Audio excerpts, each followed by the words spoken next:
watu wa Mungu, karibuni sana idhaa ya Radio 14 Africa, ukuwe na burudani, redio inayekuwa kwa kasi sana duniani. Nashukuru sana Mwenyezi Mungu, sijui nikupe nini kwa zawadi ya uhai ambao umenipa kuiona tena siku nzuri kama hii, siku ya kupendeza kabisa, mambo mazuri tena ya kupendeza kwa mno. Nashukuru Jehova. Tuko ndani mwa kitengo kizuri kabisa, wanawake shujaa katika maandiko, na leo hii tunaendeleza habari za mama kwa jina Hana. Tulipomaliza vipindi vilivyopita, tulimwona mama huyu Hana alikuwa ni mke wa mtu kwa jina Elkana. Katika utafiti wetu na kudurusu mawili matatu, tulikuja kupata Hana alikuwa ni mke yule aliyeolewa wa kwanza kabisa na mzee huyu aliyeitwa Elkana. Na siku zote maandiko yanasema mzee alimpenda sana mke huyu sana, lakini alikuwa na upungufu kiasi, maana hangeweza kupata watoto. Kisha tunapoangalia tunamuona alipokuwa vile vile akipata watoto, basi hapati watoto, jamii ile Penina aliweza kupata mwanya na akaingia ndani.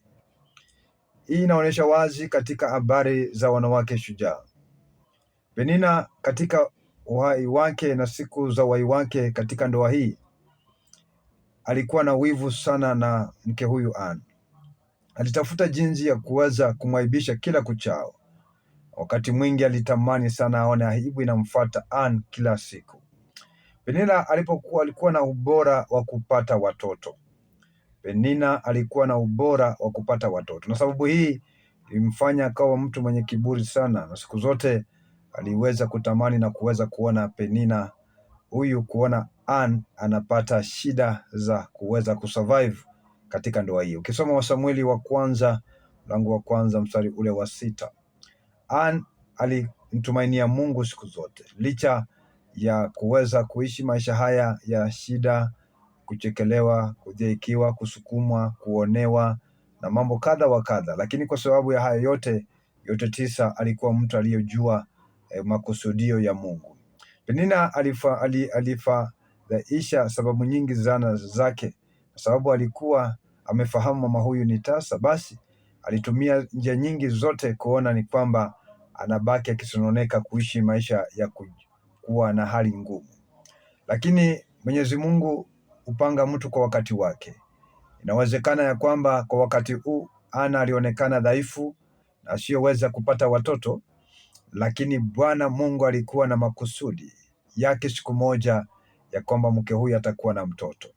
Elikana alitambua kwamba Ana alikuwa anapitia fedheha nyingi na shida nyingi, ndivyo alimpenda na kumkumbatia siku zote na kuishi naye katika hali hiyo yake, na kufahamu ya kwamba siku ipo Mungu anaweza fanya jambo. Iwe Elikana alijua kusudi lile la chuki iliyokuwa inatoka kwa Penina, lakini alimwomba Yehova pia ampe neema ya yale aliyokuwa yanapitia. Neno lake lilikuwa linafundisha kwamba ni vyema tena vizuri kuishi katika umoja, upendo, uvumilivu, utu wema katika safari ya kila siku.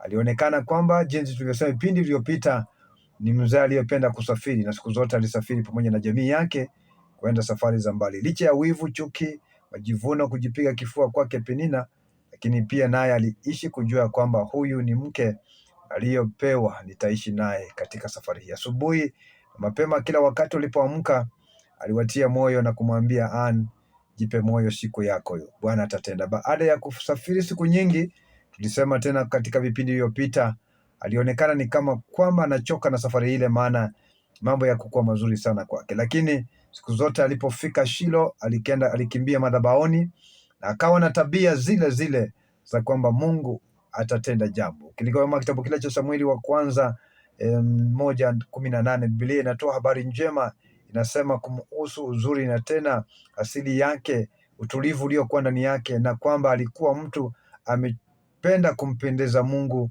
na hata nadhiri zake alivyotoa alitimiza mbele zake Yehova. Na siku zote alijua bingu itafunguka, bingu itanisikia na bingu itajibu maombi yangu.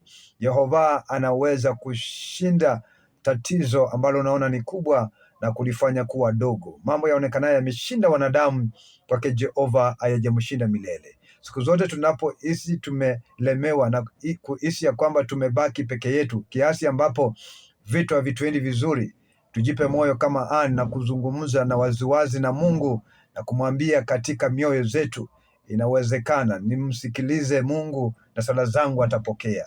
Tukisali kwa imani kulingana na kitabu kile cha Zaburi ya 65:2, tukisali kwa imani na kuendelea, tutaipokea, na baada ya kupokea, neema ya Baba itakuwa juu yetu, maana tuna amani ya Mungu ambaye ina ubora zaidi ya fikra za kibinadamu. Wafilipi 4:6 na mstari ule wa 7. Hakika nasema hivi, Mungu wa amani akulinda, akutunze popote ulipo na akupe kibali tunapoendeleza somo hili. Tupate katika mitandao yetu ya kijamii, Facebook ya Radio Fortune Africa, Facebook yangu ya Matthew Ndeva, ama katika YouTube yetu.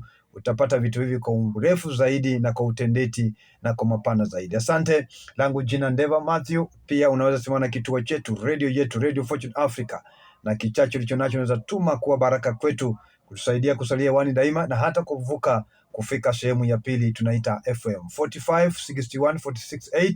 Hiyo ni tin namba ya idhaa ya Radio Fortune Africa. Nasema asanteni na karibuni popote mlipo.